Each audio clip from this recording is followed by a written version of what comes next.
Detek kali ini akan membawa anda menyaksikan penggunaan teknologi bioperubatan yang dimanfaatkan oleh pelajar serta pensyarah di Kolej Kemahiran Tinggi Maraledang. Saksikan. Tertubuhnya Pusat Kecemerlangan Integrated Radiology and Imaging Training Service and Consultancy Kolej Kemahiran Tinggi Maraledang, Tangkak Johor merupakan satu-satunya makmal yang dilengkapi mesin radiologi dan pengimejan serta sistem penyimpanan imej digital di rantau Asia dalam pendidikan TVET. Penubuhan makmal X-ray ini adalah bagi melahirkan tenaga kerja yang berkompeten dan berkemahiran tinggilah, terutamanya kepada Bumi Putera di Malaysia ini.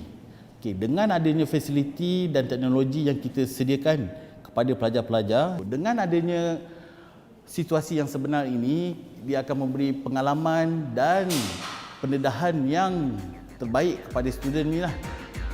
Peralatan yang terkini sesuai untuk menjalankan pengujian adalah menepati fungsi utama mesin sinar X, iaitu untuk mengenal pasti punca penyakit yang terdapat pada tubuh badan tanpa membuat pembedahan ke atas pesakit tersebut. Contohnya kita nak mendapatkan imej bagi patah tulang, lokasi dekat mana patah tulang tu tersebutlah, dan kita nak menentukan dekat mana contoh kanser-kanser yang berada di dalam tubuh badan manusia lah. So jadi mesin X-ray ni yang kita seperti yang lihat di sini adalah mesin ceiling suspended punya mesin X-ray yang sering digunakan di kebanyakan hospital-hospital di Malaysia inilah. Menitik beratkan penghasilan imej yang berkualiti adalah ditentukan melalui aspek pemilihan 3 parameter yang tersedia di mesin berkenaan. Contohnya yang berada di sini adalah menentukan kV meter. Ini adalah kV meter yang mana fungsinya adalah bagi menentukan ketepatan voltage yang akan keluar dan juga dos yang akan keluar daripada mesin X-ray inilah. Lagi satu, dia akan boleh mengira masa, ketepatan masa yang sesuai kita dah tentukan oleh mesin X-ray tersebutlah. Yang keduanya dari segi image, nak menentukan ketepatan dan kejituan imej bagi mesin X-ray ini adalah contohnya macam di sini kita akan gunakan star pattern yang mana kita akan lekatkan di bahagian bawah ni supaya kita nak menentu sejauh mana ketepatan imej lah. Dan satu lagi kita nak tengok sinar X tu adakah selari daripada mesin ni ke objek yang kita kendaki. Dan last sekali kita akan di sini adalah kita seperti yang kita nampak adalah pembaris, macam pembaris, tetapi dia berfungsi sebagai kita nak ketepatan imej tu supaya apabila kita tembak sesuatu objek, kita lihat di filem supaya bila kita menentukan ukuran dia, benda tu adalah tepat dan tidak lari daripada apa yang berada di dalam tubuh badan kita lah. Sejajar dengan perkembangan industri 4.0, Pusat Kecemerlangan juga berevolusi terhadap penggunaan sistem digital dan sistem rangkaian atas talian untuk mencapai imej yang dihasilkan.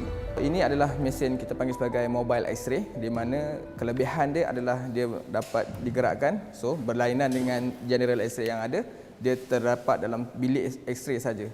So kelebihan dia adalah sekiranya ada pesakit yang tidak dapat bergerak, yang tidak dapat yang maksudnya mungkin aksiden ataupun kemalangan, so kita akan pergi ke katil diorang dan juga akan mengambil gambar X-ray lah sekiranya patah dan juga sebagainya.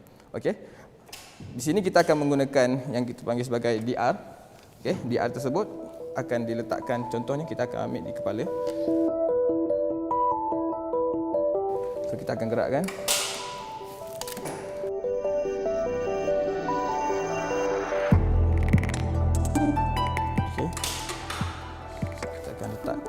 Kedudukan yang sesuai. Risiko kerosakan imej yang dihasilkan melalui digital radiografi dapat dielakkan, malah boleh dibaca berulang-ulang kali oleh pengguna berbanding dengan imej konvensional, iaitu menggunakan filem. Setelah kita set ataupun kita set kedudukan kepala dan juga kedudukan target yang kita hendaki, so detektor tersebut akan terus dapat kesan dan imej tersebut akan terus dihantar ke dalam kita punya kita punya facilities ni lah, ataupun kita panggil sebagai mobile X-ray ni. So imej tersebut ada di sini dan juga ia terus dihantar kepada sistem yang kita panggil sebagai sistem PACS lah. So sistem PACS tersebut akan dapat dibaca oleh semua kita punya viewer ataupun student-student ataupun komputer yang ada di dalam kita punya server PACS.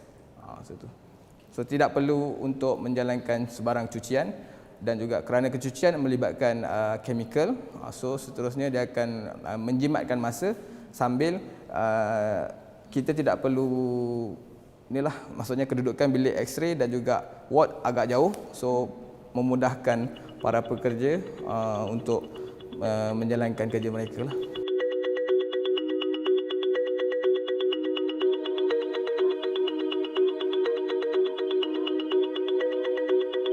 Jadi PACS system tu apabila telah berada dalam server, sesiapa klien yang ada authorized untuk masuk dalam PACS system tu, kita boleh melihat gambar tu, imej yang dihasilkan seperti contoh yang kita tengok sini, yang mana imej yang ditunjukkan di monitor ni adalah monitor khusus yang mana banyak digunakan di hospital untuk melihat imej yang dihasilkan lah selepas daripada proses X-ray. Imej yang dihasilkan ni kita boleh melihat dengan lebih detail. Kita ada 4 komponen penting lah bagi suatu PACS system tu dapat dilaksanakan dengan sempurna, iaitu mesin atau modality.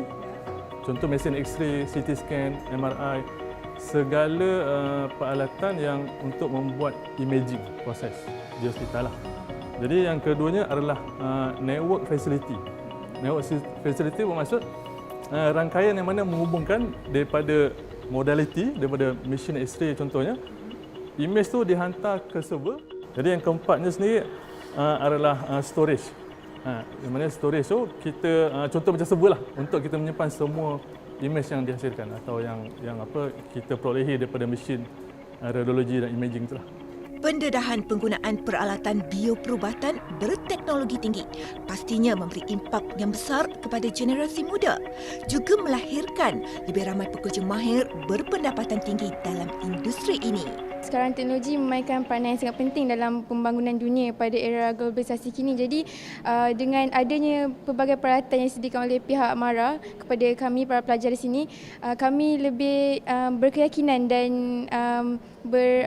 mempunyai banyak kemahiran untuk mengendalikan pelbagai jenis mesin bioperubatan yang disediakan, selaras dengan kehendak MARA untuk melahirkan banyak lagi pekerja mahir dalam bidang bioperubatan. Kami di sini bukan saja kami belajar, tapi kami dapat melihat di depan mata, menyentuhnya dan juga mengendalikannya. Okey, kalau dulu saya ke hospital, saya hanya mampu tengok sajalah mesin-mesin tanpa saya tahu cara penggunaannya ataupun cara membaikinya. Tapi kini sekarang bila saya pergi, saya tahu itu mesin apa, macam mana mengendalikannya dan juga membaikinya sekali. Bukan itu sahaja, bidang radiologi dan pengimejan dapat melahirkan lebih ramai bakal usahawan dalam bidang bioperubatan, sekaligus merancangkan lagi industri ini bagi mewujudkan perpindahan teknologi daripada barisan industri bioperubatan yang terkemuka di dunia.